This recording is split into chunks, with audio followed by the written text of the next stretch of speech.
नमस्कार विद्यार्थी मित्रांनो, स्वबोधी एमपीएससी या आपल्या युट्यूब चॅनलवर तुमचं स्वागत आहे.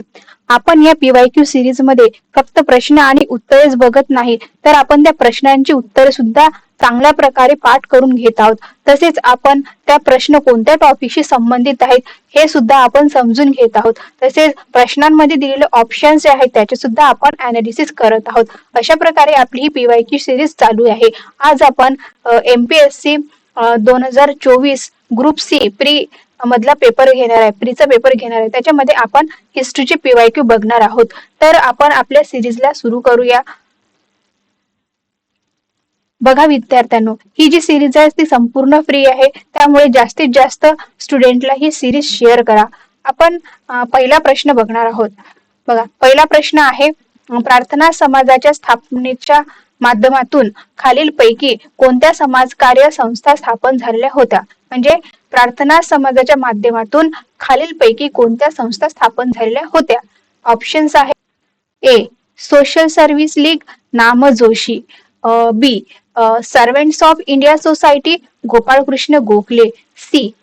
आर्य Samaj Dayanand Saraswati, D. Depress classes mission Vira Shinde. तर ऑप्शन्स काय आहेत? एक मध्ये ए आणि बी फक्त, 2 मध्ये बी आणि सी फक्त, 3 मध्ये ए बी आणि डी फक्त, आणि 4 मध्ये ए बी सी आणि डी फक्त. तर आपल्या प्रश्नाचं अचूक उत्तर काय आहे? आपल्या प्रश्नाचं अचूक उत्तर आहे पर्याय क्रमांक 3. हे आपल्या प्रश्नाचं अचूक उत्तर आहे. तर आपण या प्रश्नाबद्दल सविस्तर माहिती बघणार आहोत. बघा, आर्य समाज हा कोणी सुरू केला होता? आर्य समाज सुरू केला होता स्वामी दयानंद सरस्वती यांनी सुरू केलेला होता.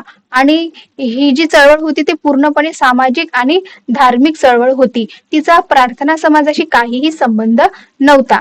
त्यामुळे नामजोशी, गोपाळकृष्ण गोखले आणि वीरा शिंदे हे तिघेही प्रत्यक्ष आणि अप्रत्यक्षपणे प्रार्थना समाजाशी संबंधित होते आणि प्रार्थना समाजाच्या सुधारणावादी विचारांनी प्रेरित सुद्धा होते. इथे एमपीएससीने प्रश्न विचारलेले आहेत की प्रार्थना समाजाची स्थापना कधी झाली?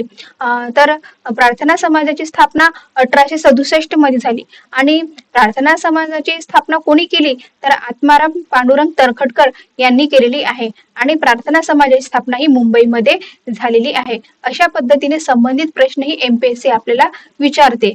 आणि तसेच या प्रार्थना समाजाचे प्रमुख आधारस्तंभ जे होते ते न्यायमूर्ती महादेव गोविंद रानडे होते. आपल्याला या प्रश्नाबद्दल एक फॅक्ट लक्षात ठेवायची आहे. फॅक्ट्स म्हणा किंवा ट्रिक्स म्हणा, आपण त्या गोष्टी लक्षात ठेवायच्या आहे. ते म्हणजे बघा, गोखले म्हणजे सर्वंट्स ऑफ इंडिया सोसायटी म्हणजे सेवा. प्रार्थना म्हणजे सेवा, Gokhale. Servants of India society म्हणजे सेवा. नामजोशी सोशल सर्व्हिस लीग म्हणजे सोशल सर्व्हिस म्हणजेच काय? सेवा, समाजसेवा. आणि वीरा शिंदे डिप्रेस क्लासेस मिशन म्हणजेच कशाशी? अस्पृश्यांचा उद्धार करण्यासाठी हे त्यांनी काढलेलं होतं.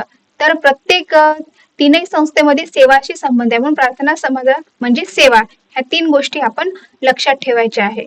तसेच प्रार्थना समाजाची स्थापना 1867 मध्ये झालेली होती. ह्या गोष्टी आपल्याला लक्षात ठेवायच्या आहे. तर आपण बघूया नेक्स्ट क्वेश्चन कडे. नेक्स्ट क्वेश्चन आहे आपला प्रश्न क्रमांक 2. पंडित जवाहरलाल नेहरूंनी कोणत्या कायद्याचे वर्णन गुलामगिरीची एक नवी सनदच असे केलेले आहे? तर बघा, प्रश्नाचे ऑप्शन्स काय आहेत? मोर्ले मिंटो सुधारणा कायदा 1909, मॉन्टेग्यू चेम्सफोर्ड सुधारणा कायदा 1919, भारत सरकार कायदा 1935 आणि रौलेट कायदा 1919. तर आपल्या प्रश्नाचं अचूक उत्तर काय आहे?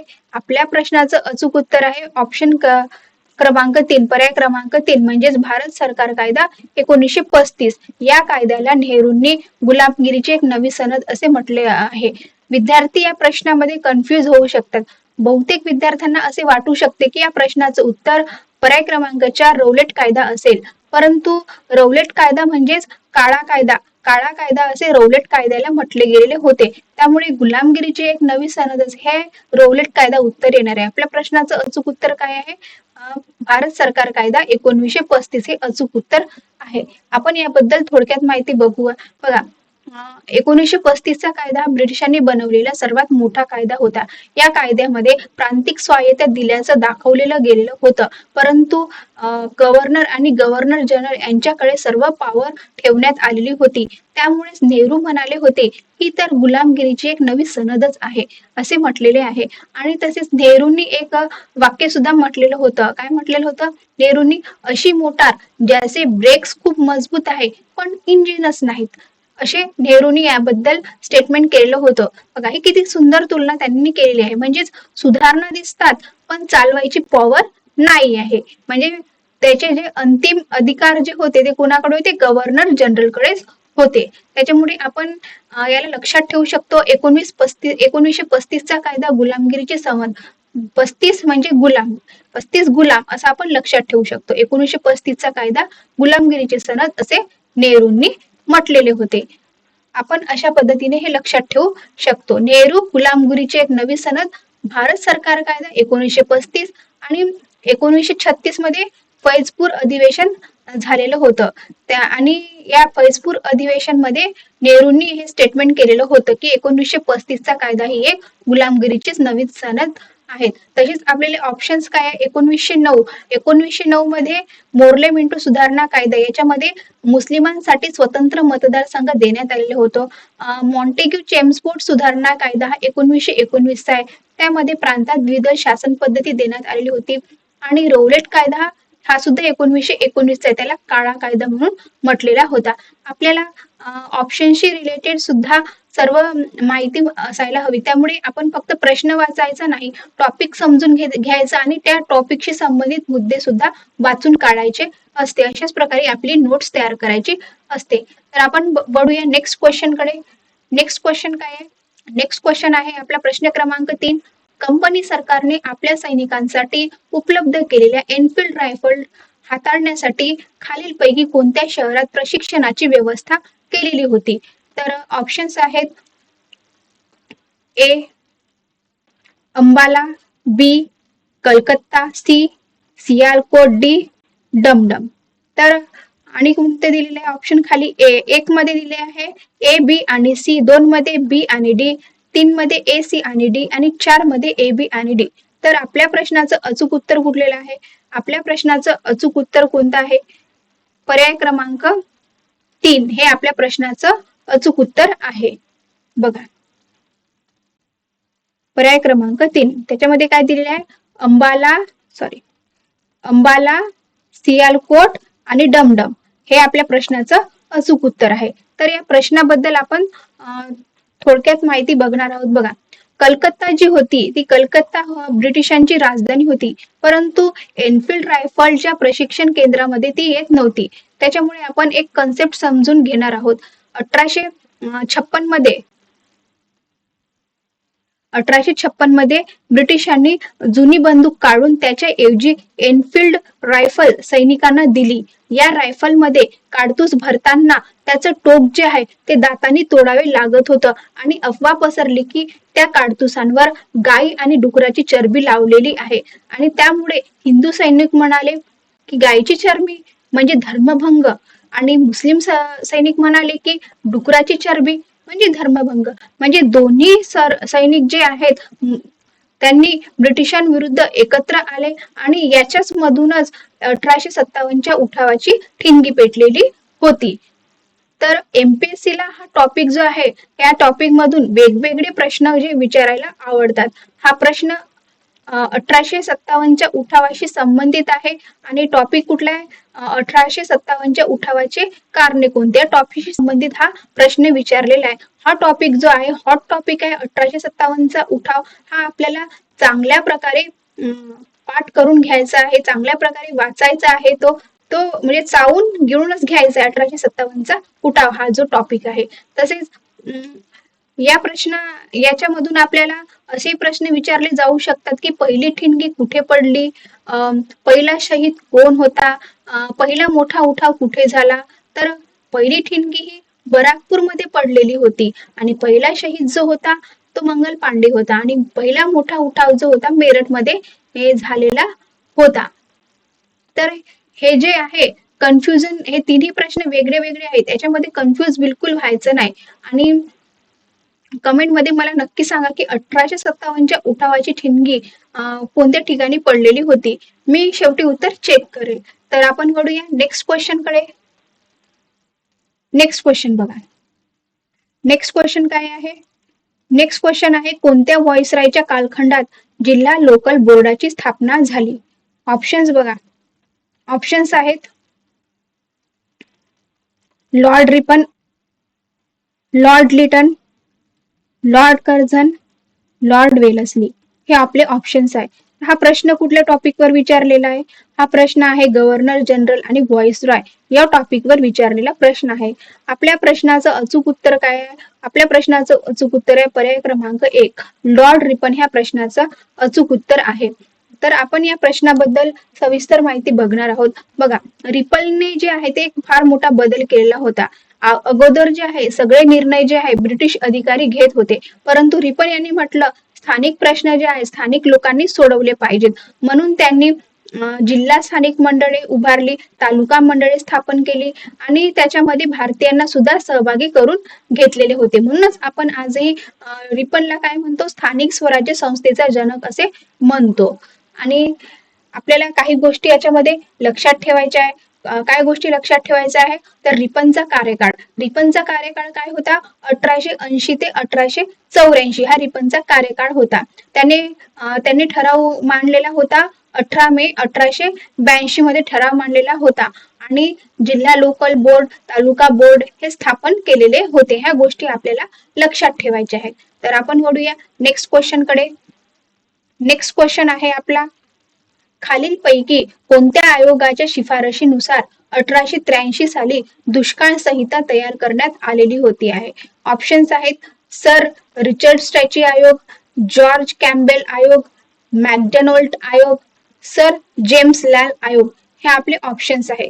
तर हा जो प्रश्न आहे हा महत्वाचे आयोग या टॉपिकवर हा प्रश्न विचारलेला आहे, ब्रिटिशकालीन महत्वाचे आयोग. आणि आपल्या या प्रश्नाचं अचूक उत्तर जे आहे ते सर रिचर्ड स्ट्रॅची हे आपल्या प्रश्नाचं अचूक उत्तर आहे. आपण या प्रश्नाबद्दल सविस्तर माहिती बघूया.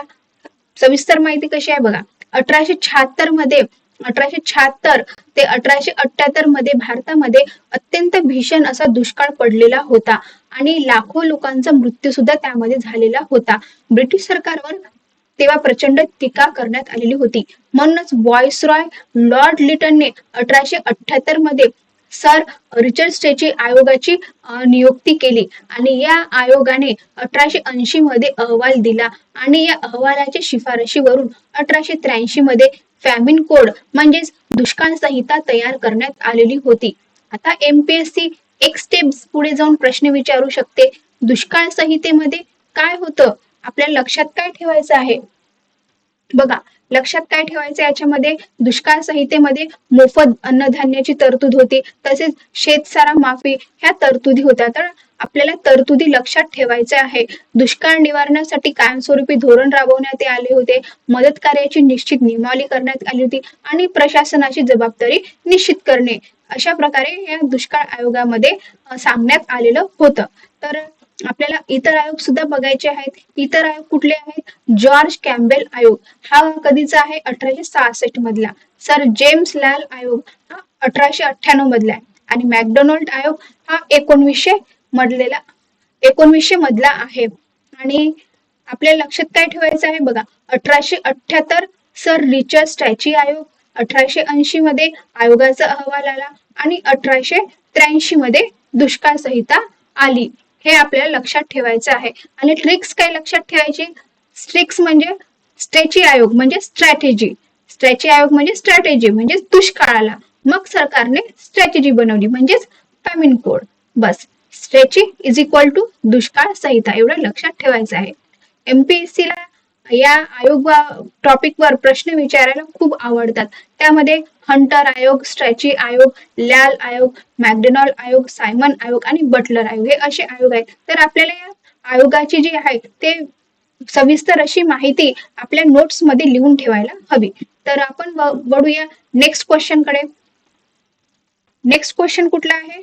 प्रश्न क्रमांक 6, सत्यशोधक जलसा या कला प्रकाराशी पुढील पैकी कोण संबंधित नव्हते? ऑप्शन्स काय आहेत? ऑप्शन आहे होनाजी बाळा, भाऊराव पाटोडे, रामचंद्र घाडगे आणि ज्योतिराव फाळके हे ऑप्शन्स आहेत. तर आपल्या प्रश्नाचं अचूक उत्तर कुठलं आहे? अचूक उत्तर आहे होनाजी बाळा. होनाजी बाळा हे आपल्या प्रश्नाचं अचूक उत्तर आहे. प्रश्न काय विचारलेला आहे?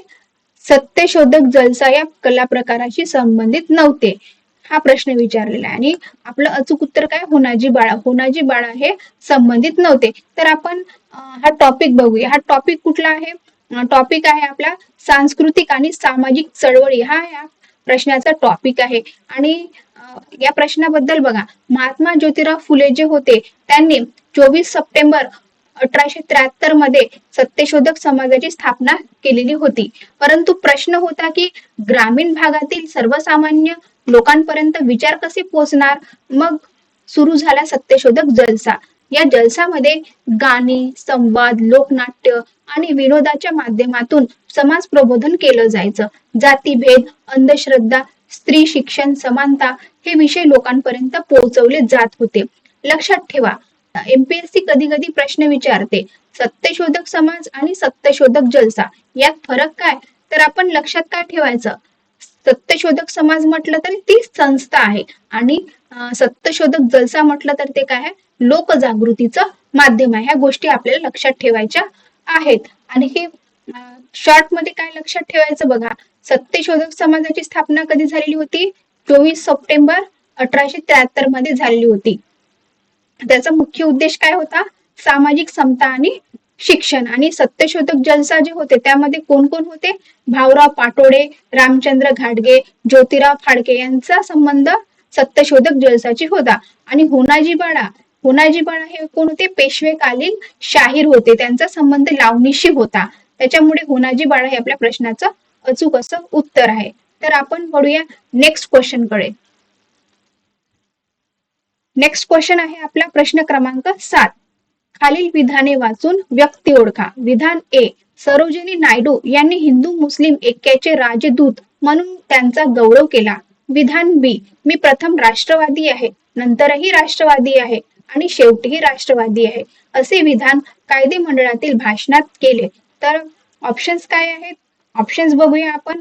ऑप्शन्स आहेत सर सय्यद अहमद खान, मौलाना अबुल कलाम आझाद, 3 आहे मोहम्मद अली जिना, 4 आहे मोहम्मद इक्बाल. तर आपल्या प्रश्नाचं अचूक उत्तर काय आहे? आपल्या प्रश्नाचं अचूक उत्तर आहे पर्याय क्रमांक 3. हे आपल्या प्रश्नाचं अचूक उत्तर आहे. आणि हा जो प्रश्न आहे या प्रश्नाचा टॉपिक कुठला आहे? तर या प्रश्नाचा टॉपिक आहे राष्ट्रीय चळवळी, हा या प्रश्नाचा टॉपिक आहे. तर आपण या टॉपिक बद्दल माहिती बघणार आहोत. बघा, सर सय्यद अहमद खान हे कशासाठी प्रसिद्ध होते? सर सय्यद अहमद खान हे अलीगढ चळवळीशी संबंधित होते. मौलाना अबुल कलाम आझाद हे काँग्रेसचे नेते होते. आणि महान राष्ट्रवादी मोहम्मद इक्बाल हे प्रसिद्ध कवी होते. सारे जहां से अच्छा हे त्यांचे गीत होते. नंतर स्वतंत्र मुस्लिम राष्ट्राची त्यांनी कल्पना मांडलेली होती. आज आपण जिनांना पाकिस्तानचे संस्थापक म्हणून ओळखतो, पण सुरुवातीच्या काळात जिना यांची भूमिका पूर्णपणे वेगळी होती. 1916चा लखनौ काळात जिना यांची भूमिका जी होती पूर्णपणे वेगळी होती. 1916चा जो लखनौ करार झालेला होता त्यामध्ये काँग्रेस आणि मुस्लिम लीग यांना एकत्र आणण्यामध्ये जिनांचा खूप महत्वाचा वाटा होता. म्हणून सरोजिनी नायडू यांनी त्यांना हिंदू मुस्लिम ऐक्याचे राजदूत असे म्हटलेले होते. आणि त्यांनी कायदे मंडळामध्ये एक विधान केलेलं होतं जे प्रसिद्ध आहे. मी प्रथम राष्ट्रवादी आहे, नंतरही राष्ट्रवादी आहे आणि शेवटीही राष्ट्रवादी आहे, हे बॅरिस्टर जिना यांचं विधान आहे. तर आपल्याला थोडक्यात लक्षात काय ठेवायचं आहे? बघा, लक्षात ठेवायचं आहे 1916 मध्ये लखनौचा करार झालेला होता आणि लखनौच्या करारामध्ये हिंदू आणि मुस्लिम ऐक्य झालेलं होतं. आणि म्हणून सरोजिनी नायडूंनी त्यांना बॅरिस्टर जिनांना हिंदू मुस्लिम ऐक्याचे राजदूत असे म्हटलेले होते. ह्या गोष्टी आपल्याला लक्षात ठेवायच्या आहे. तर आपण बघूया नेक्स्ट क्वेश्चन कडे. नेक्स्ट क्वेश्चन आहे प्रश्न क्रमांक 8. जोड्या लावा विचारलेला आहे. बघा, हा प्रश्न ए बघूया. 1899 गुराखी, 1899 गुराखी. बी 1906 भाला, सी 1907 हरिकिशोर, डी 1909 देशसेवक. हा प्रश्न जो आहे तो वृत्तपत्र आणि संपादक या टॉपिकशी संबंधित आहे. हा जो वृत्तपत्र आणि संपादक हा जो टॉपिक आहे हा आपल्याला प्रत्येक पेपरमध्ये मिळतोच. कमीत कमी 1-2 वर्षाच्या पेपरमध्ये तरी हा टॉपिक आपल्याला मिळतो आणि हा टॉपिक आपल्याला चांगल्या प्रकारे करून ठेवायचा आहे. या टॉपिकची जी आहे वेगळी नोट्स तयार करून ठेवायची आहे, वृत्तपत्रे आणि संपादक. तर आपण या प्रश्नाकडे वळणार आहोत. प्रश्न बघा काय आहे, गुराखी. गुराखी हे कोणाचं वृत्तपत्र आहे? गुराखी वृत्तपत्र कोणाचं आहे? जोशी यांचं वृत्तपत्र आहे गुराखी. भाला कोणाचा आहे? भाला भोपटकरांचा आहे. हरिकिशोर कोणाचा आहे? हरिकिशोर गिर यांचा. आणि देशसेवक जे आहे ते कोलटकरांचं आहे. तर आपल्या प्रश्नाचं जे आहे अचूक उत्तर काय आहे? प्रश्नाचं अचूक उत्तर आहे आपल्या पर्याय क्रमांक 3 हे आपल्या प्रश्नाचं अचूक उत्तर आहे. तर आपण याबद्दल थोडक्यात माहिती बघणार आहोत. आपल्याला काही वृत्तपत्रे बघायची आहे. त्याच्यामध्ये संदेश हे वृत्तपत्र कोलटकरांचं आहे. केसरी मराठा लोकमान्य टिळकांचं आहे. काळ वृत्तपत्र परांजपे यांचं आहे. आणि मुमुक्षू जे आहे लक्ष्मण रामचंद्र पंगारकर यांचं आणि सुधारक गोपाळ गणेश आगरकर हे यांचे वृत्तपत्र आहे. तर आपल्याला अशा प्रकारे वृत्तपत्रे आणि संपादक लक्षात ठेवायचं आहे. तर वळूया आपण नेक्स्ट क्वेश्चन कडे. नेक्स्ट क्वेश्चन काय आहे? स्ट्रॅची आयोग कशाशी संबंधित होता? ऑप्शन्स काय आहे? शैक्षणिक सुधारणा, आरोग्य सुधारणा, दुष्काळ उपाययोजना आणि बालविवाह रोखणे हे आपले ऑप्शन्स आहेत. तर आपल्या प्रश्नाचं अचूक उत्तर काय? अचूक उत्तर आहे पर्याय क्रमांक 3 हे आपल्या प्रश्नाचं अचूक उत्तर आहे. बघा हा प्रश्न पाहिला की आपल्याला मागचा प्रश्न आठवला पाहिजे. आताच आपण आयोग शिकलेलो होतो. कोणता? स्ट्रॅची आयोग शिकलेलो होतो आणि त्याच्याशी संबंधित काही दुष्काळ संहिता होती. म्हणजेच हा प्रश्न जो आहे तो डायरेक्ट आहे, आपल्याला लक्षात घ्यायचा आहे. एमपीएससी ने मागच्या प्रश्नात विचारलेलं होतं दुष्काळ संहिता कोणत्या आयोगाच्या शिफारसीवर तयार झालेली होती आणि इथे विचारलेला आहे स्ट्रॅच्यू आयोग कशाची संबंधित होता. म्हणजेच कन्सेप्ट तोच आहे, फक्त क्वेश्चन बदललेला आहे. म्हणून फक्त आन्सर पाठ करून चालणार नाही, तर टॉपिक समजून घेणं महत्वाचं आहे. तर आपण या प्रश्नाबद्दल थोडक्यात माहिती बघूया. बघा अध्यक्ष कोण होते स्ट्रॅची आयोगाचे?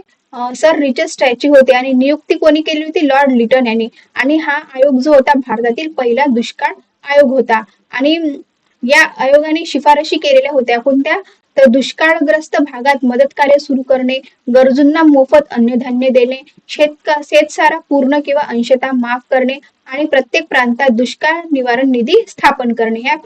हे या आयोगाच्या काही शिफारशी होत्या, हे आपल्याला लक्षात ठेवायचं आहे. तर आपण काय लक्षात ठेवायचं मग? 1878 चा स्ट्रॅची आयोग, 1880 मध्ये आयोगाचा अहवाल आला, 1883 मध्ये दुष्काळ संहिता झाली. एवढं आपल्याला लक्षात ठेवायचं आहे. बघूया नेक्स्ट क्वेश्चन कडे. नेक्स्ट क्वेश्चन आहे प्रश्न क्रमांक 10. काय विचारलेलं आहे बघा. 1920 मध्ये स्थापन झालेल्या ऑल इंडिया ट्रेड युनियन काँग्रेसचे पहिले अध्यक्ष खालीलपैकी कोण होते? ऑप्शन्स बघणार आहोत. ऑप्शन्स आहे लाला लजपत राय, लोकमान्य टिळक, श्रीपाद अमृत डांगे आणि अशोक मेहता हे ऑप्शन दिलेले आहे. आपल्या प्रश्नाचं अचूक उत्तर काय आहे? आपल्या प्रश्नाचं अचूक उत्तर आहे लाला लजपत राय हे आपल्या प्रश्नाचं अचूक उत्तर आहे. आपण या प्रश्नांबद्दल सविस्तर माहिती बघूया. हा प्रश्न कुठल्या टॉपिकवर विचारलेला आहे? हा प्रश्न विचारलेला आहे कामगार चळवळ. कामगार चळवळ या टॉपिकवर हा प्रश्न विचारलेला आहे. आणि आयटकची स्थापना कधी झाली? आयटकची स्थापना 31 ऑक्टोबर 1920 रोजी झालेली आहे. कुठे झाली? बॉम्बे प्रेसिडेंटी टाउन हॉल मुंबईमध्ये झालेली होती. ही भारतातील पहिली कामगार केंद्रीय संघटना होती. आणि आयटक जे होते, आयटकचे अध्यक्ष लाला लजपतराय होते आणि त्याचे मुख्य प्रवर्तक कोण होते?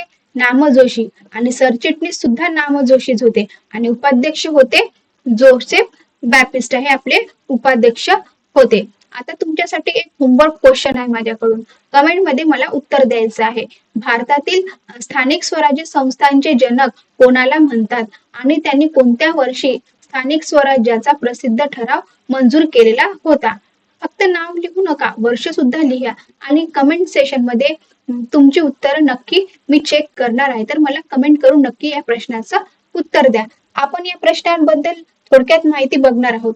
म्हणजे काय लक्षात ठेवायचं ते बघणार आहोत. आयटक जे आहे, आयटकची स्थापना 1920 मध्ये झाली होती आणि ही पहिली कामगार संघटना होती आणि पहिले अध्यक्ष होते लाला लजपत राय आणि मुख्य प्रवर्तक होते नाम जोशी. या गोष्टी आपल्याला लक्षात ठेवायच्या आहेत. तर विद्यार्थी मित्रांनो, आज आपण 10 ऍक्च्युअल पीवायक्यू फक्त पाठ केलेले नाहीत, तर त्यामागचा विचार, ऑप्शन एलिमिनेशन, मेमोरी ट्रिक्स आणि एक्झाम अप्रोच समजून घेतलेला आहे. जर ही शिकवण्याची पद्धत तुम्हाला आवडलेली असेल तर व्हिडिओ नक्की लाईक करा. तुमच्या MPSC ची तयारी करणाऱ्या मित्रांना हा व्हिडिओ शेअर करा, कारण अशा पीवायक्यू अनालिसिस मुळेच प्रिलिम मध्ये आपला स्कोअर वाढतो. आणि जर तुम्ही अजून स्वबोधी MPSC चॅनल सबस्क्राईब केला नसेल तर आता सबस्क्राईब करा आणि बेल आयकॉन दाबा, कारण इथे फक्त पीवायक्यू फक्त उत्तरासह नाही तर एक्झाम हॉलमध्ये मार्क्स मिळवून देणाऱ्या स्ट्रॅटेजी सह शिकवला जातो. मी भेटेन पुढच्या लेक्चरमध्ये. तोपर्यंत अभ्यास करा, सातत्य ठेवा आणि मेन म्हणजे स्वतःवर विश्वास ठेवा. तर ठीक आहे. जय हिंद.